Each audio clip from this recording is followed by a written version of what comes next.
Europe లో భారతీయులకు free education మరిన్ని వివరాలకు విదేశ్ కన్సల్ట్ 9676502888.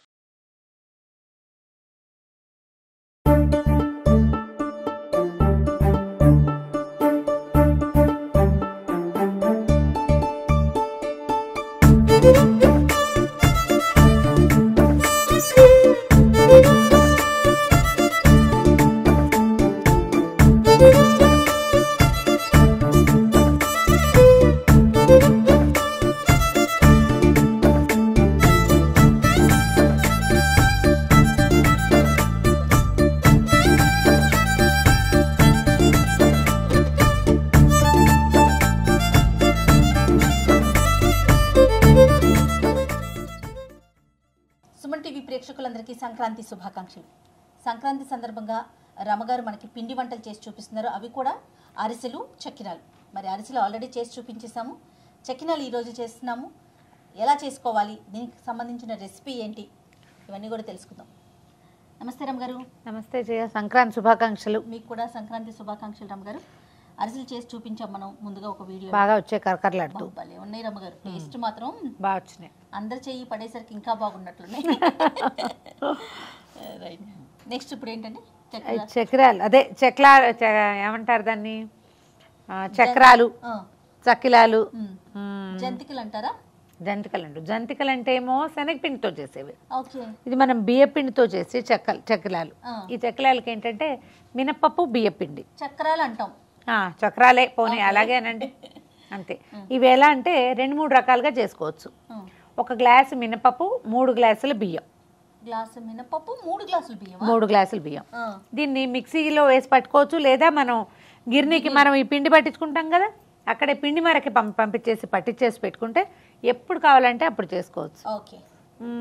మెథడ్స్లో రెండో భాగం ఏంటంటే మినపప్పును వేయించిన మినపప్పును మెత్తగా పట్టేసి అది 3 బియ్య పిండి కలుపుకోవచ్చు. అదొక మెథడ్. మూడో మెథడ్ ఏంటంటే మినపప్పుని చక్కగా నానబెట్టి ఉడకబెట్టేసి ఉడికించిన పప్పుని మెత్తగా గ్రైండ్ చేసేసి 1 గ్లాసు మినపప్పు అయితే 3 గ్లాసులు బియ్యపిండి బియ్యపిండిని కలిపేసుకోవటం, ఆ ఉడికిన మెత్త పదార్థము ఇది కలిపేసి చెక్కలాలు చేసుకోవచ్చు. ఇప్పుడు ఈ 3 రకాలు కూడా మనకు ఒక 10-15 రోజులు ఉంటాయండి, నిలవ ఉంటాయి. శుభ్రంగా ఉంటాయి. అయితే ఇందులో బాగా నిలవ పెట్టుకోగలిగే పిండి ఏంటంటే పచ్చిది.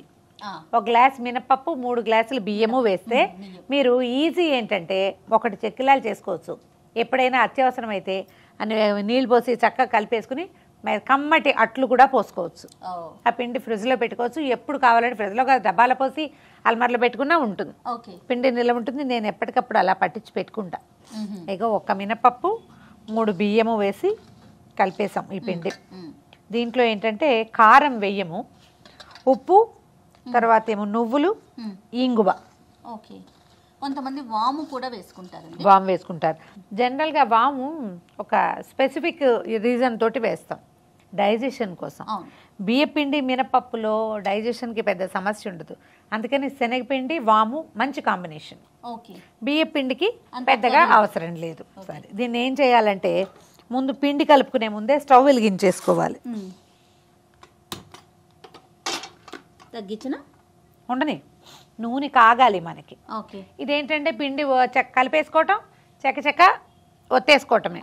ఇది మన మామూలు ఇవి జంతికల కొట్టం ఉంటుంది కదా, చక్రాల గిద్దలు జయ భాషలో, మా భాషలో జంతికల కొట్టం, ఇంకా ఏమిటో పేర్లు ఉంటాయి, చక్లీలు అలాంటి పేరు ఉంటుంది. ఎలా అలవాటు ఉంటే అట్లా. ఇందులో ఏంటంటే సింగిల్ స్టార్ పెట్టాను. స్టార్ పెట్టుకోవచ్చు. ఇది మరీ లావుగా ఉందనుకోండి, అప్పుడు 3 చుక్కలది ఉంటుంది కదా, 3 హోల్స్ ఉండేది, అది కూడా పెట్టుకోవచ్చు. అవి చేసుకోవచ్చు, ఇది చేసుకోవచ్చు. ఈ పిండిలో మనం ఇంకా వెన్న, నెయ్యి అలా ఏం వేయం. ఈ కాగిన నూనె 2 గరిటెల నూనె పోసుకోవాలి. ఇందులో పోసి కలిపేసుకుంటే అప్పుడు అది చక్కగా మనకి మొరమొరలాడుతూ వస్తే రుచి బాగుంటుంది అనమాట. కాగిపోతున్న నూనెని పోసుకుని ఆ కాగిన నూనె పోసి పిండిలో మనం ఏం చేయాలి, నువ్వుపప్పు, ఉప్పు, ఇంగువ వేసేసుకోవటమేనా? 3 వేసేసుకోవాలి. అన్నీ ఎక్కడ పడుతుంది. 1 స్పూన్ నువ్వుపప్పు, ఓకే, 1 ముప్పావు స్పూన్ ఉప్పు పడుతుంది.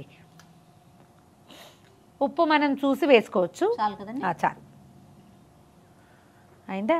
ఇంగువని పాలు తీసి పోయాలంటారు. పాల ఇంగువని దొరుకుతుంది, చిన్న చిన్న వాటిలా ఉంటుంది కదా, అది నీళ్ళల్లో వేసి కాసేపు పట్టి పెడితే అప్పుడు ఏమవుతుంది, మొత్తం కరిగిపోతుంది. ఇప్పుడు ఈ ఇంగువలు ఇప్పుడు వాడుకుంటామా, ఇందులో మనకి దుమ్ము ఎక్కువగా అంటే రకరకాల పదార్థాలు కలుపుతారు.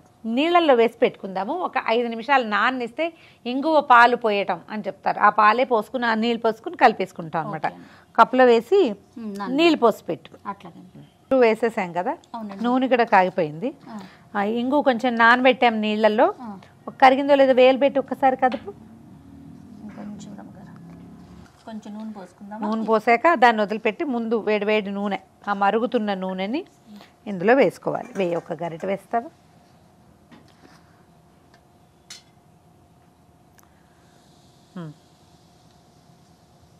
ఇంకొక గరిట.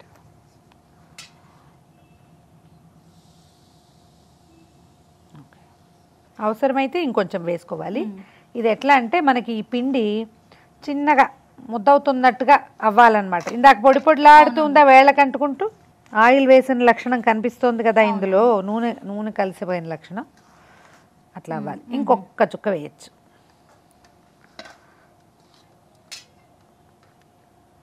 పోసి చాలు, సరిపోతుంది. ఇలా అయితే ఇది బాగా వస్తాయి, మొరమొరలాడుతూ వస్తాయి, కరకరలాడుతాయి, బాగా చక్కగా గుల్లబారుతాయి అన్నమాట. రుచి బాగుంటుంది. ఇందులో అల్లం పచ్చిమిర్చి అవి కావాలంటే వేసుకోవచ్చు, కానీ ఇదొక రకం. ఈ పిల్లలు పెద్దవాళ్ళు అందరూ తినచ్చు, ఏమి ఇబ్బంది చేయదు. కారం అసలు లేదు, చక్కగా తెల్లగా వస్తాయన్నమాట. ఇప్పుడు ఇంగు పాలు పోసేసి ఇగో ఇప్పుడు చూద్దాం. ఇది చూడు, కరెక్ట్గా వచ్చేస్తుంది. ఇది కరెక్ట్. ఇంగుతో సహా పోసేనండి, పెద్ద ఏం లేదుగా. కొంచెం ఒకసారి నీళ్ళు ఇంగు పోసి వేసి చూడండి. ఎప్పుడు వేసిన అలవాటు లేకపోతే ట్రై చేసి చూడండి, చాలా రుచిగా ఉంటుంది, మంచి వాసన వస్తుంది. వేయాది కూడా. చాలు. నీళ్ళు పోస్తావా కాస్త కలపడానికి. మనం వీటిని చక్రాల్లో దాంట్లో వేసుకుంటాం కదా, దానికి సరిపడా నీళ్ళు పోసి కలుపుకోవాలి. పోసే నీళ్ళు పోయి ఏం కాదు, భయం లేదు. పట్టాయి. ఇంకా దీనికి కొలత ఏం లేదండి, మనం వాడిన బియ్యాన్ని బట్టి. ఇది కూడా మనం కోటా రైస్ తోటి పట్టించుకుంటే కూడా బాగానే ఉంటుంది. దానికి ఏం చేయాలంటే మినపప్పు బియ్యము మరీ పచ్చివి పోసుకోకుండా ఒక్కసారి గబగబా శుభ్రంగా కడిగేసి ఎండలో పోసేయండి ఒక రోజంతా. మర్నాడు పట్టించుకుంటే మనకి ఇందులో అశుభ్రము అనుమానము ఏమీ లేకుండా ఉంటుంది అనమాట. ఇదిగో ఇట్లా కలుపుకోవాలి. కలుపుకోవటం అంతే, ఆ మాత్రం లూజ్ లేకపోతే మనం దీంట్లో పెట్టలేకపోతాం. వీటిని నూనె ఎలాగో వేడిగానే ఉంది, కొద్దిగా గ్రీజ్ చేసి వీటికి కొంచెం నూనె అంటించుకోవటము. మనం ఎలా కావాలంటే అట్లా చేయొచ్చు అనమాట. మనం స్టార్ చేసుకుంటామా లేకపోతే 3 హోల్స్ ఉన్నది పెట్టుకుంటామా అనేది మన ఇష్టం. చాలు. దీంట్లో డైరెక్ట్గా ఇందులోకే పెట్టుకుంటే అంటే పొయ్యి మీదకే పిండటం ఒక పద్ధతి. పొయ్యి మీద కాదు, మనం పక్కన 2 మనుషులు ఉంటే మనకి ఈజీ. ఒకళ్ళు ఉంటే ఒక రకం, రెండో మనిషి ఉన్నారనుకోండి ఒకళ్ళు పిండుతారు, మనం ఇంకొకళ్ళు వేయించవచ్చు, ఈజీగా ఉంటుంది. చూడండి ఇక్కడ చిన్నవి మనకి ఎంత చుట్ట కావాలంటే అంత చుట్టేసుకోవటం చకచక. స్టవ్ మీదకి మనం చేయగలిగామనుకో, అలవాటు ఉంటే హాయిగా ఉంటుంది. ఇదేమి సతాయించదు ఈ పిండి. మినపిండి ఉంది కాబట్టి ఒట్టి బియ్య పిండి అనుకో మన కాల్చుకు తినేస్తుంది, అది విరిగిపోతుంటాయి ముక్కలు. దీంతో ఏ గోలా లేదు.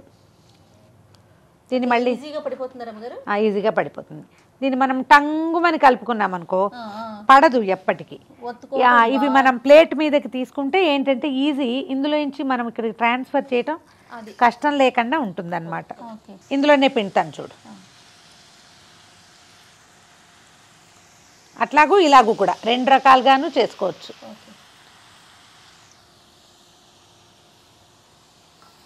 మనకి క్యూట్గా అన్నీ ఒకే సైజులో రావాలంటే మనం ఇలా దగ్గరగా పిండితే చక్కగా వస్తాయి, అందంగా ఉంటుందన్నమాట. ఇంకా కొంచెం రంగు రానివ్వాలి, ఒక్క రవ్వ. అంటే ఇవి తీసాక మళ్ళీ ఇంకా కొంచెం రంగు ముదురుతాయి. మనం అందులోనే వేసామనుకో వేడికి మనం బెదురుతాం, చూడు ఇలా వస్తుంది. అన్ని షేప్లు ఏవైనా బాగానే ఉంటాయి. మనం ఒకే చోట పిండేసుకుని చేసుకుంటే చక్కచక్క అయిపోతాయి. అవే వేగగానే పైకి వచ్చేస్తాయి. ఒకేసారి ఒక 10-12 మన మూకుడు సైజుని బట్టి. ఫస్ట్ టైం తెలిసింది కదా మనకి ఎన్ని పడతాయి అని.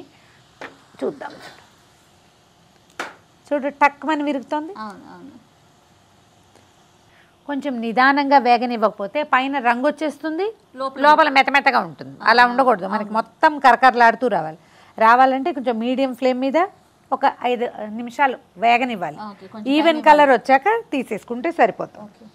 మీకు తెల్లగా కావాలంటే తెల్లగా తీసుకోండి. మినపిండి వేయటం వల్ల ఈ రంగు వచ్చిందనమాట. స్టవ్ ఆపేద్దాము. కానీ ఈ క్రిస్పీనెస్ అలానే ఉంటుందండి. అలాగే అలాంటి క్రిస్పీగా ఉన్నాయి చూడండి, చిక్ చిక్ అంటున్నాయి చూడండి.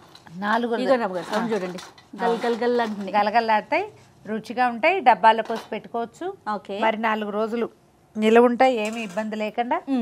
ఇదిగో మన మినపిండి చెక్కిలాలు. చూడు పళక్కమంటుంది, తిని చూడు. వావ్, కరకర శబ్దం వస్తుంది కదా, సూపర్గా ఉన్నాయి. ఇలాగే ఉంటాయి. చక్కగా డబ్బాలో పోసి పెడితే 10 రోజుల పాటు నిల్వ ఉంటాయి. ప్రయాణాలకు వెళ్ళేటప్పుడు చేసుకోవచ్చు, హాయిగా తినచ్చు. పిల్లలకి ఏ జబ్బు చేయదు, ఇబ్బంది పెట్టదు. ఓకే, పండగ స్పెషల్ అంతే, పండగ స్పెషల్. కానీ ఎలా అనిపిస్తుంది రమ్మ గారు? ఎప్పుడు నుంచొని కిచెన్లో చేస్తాము, చక్కగా పొయ్యి ముందు పెట్టుకొని చక్కగా గొబ్బెమ్మలాగా కూర్చుని కేవలం పుల్లల పొయ్యి ఒకటే మనం ఏర్పాటు చేసుకోలేకపోయాము. అది కూడా చేద్దాం ఈసారి నెక్స్ట్ టైం ఎక్కడైనా అవుట్డోర్ షూట్ ప్లాన్ చేసుకుందామండి. అలాగే. ఓకే, సో ఈ సంక్రాంతి పండుగను మీరంతా కూడా చక్కగా ఎంజాయ్ చేయండి. అలాగే రకరకాల పిండి వంటల్ని మీరు వండి ఇంట్లో వాళ్ళందరికీ రుచి చూపించండి. అంతే రమ్మ గారు, మరొక్కసారి సంక్రాంతి శుభాకాంక్షలు.